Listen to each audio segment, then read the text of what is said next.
थक गया हूं यार ये परिवार के झगड़ों से। समझ में नहीं आता कि किसे सही कहूं और किसे गलत। अगर बीवी का कहना मानो तो माँ बोलती है बीवी का गुलाम, और अगर माँ का कहना मानो तो बीवी बोलती है माँ का गुलाम। लेकिन उन दोनों को यही नहीं पता कि दोनों ही मेरे लिए जरूरी है, क्योंकि अगर एक मेरी जिंदगी है तो एक ने मुझे जिंदगी दी है।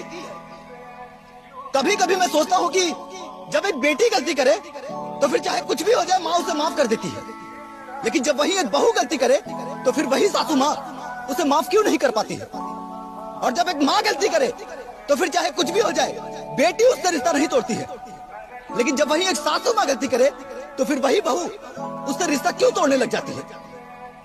जिंदगी प्यार देने और लेने का नाम है, और मेरा मानना यह है कि इस दुनिया का आने वाला कल भी झूठा है और बीता हुआ पल भी झूठा है।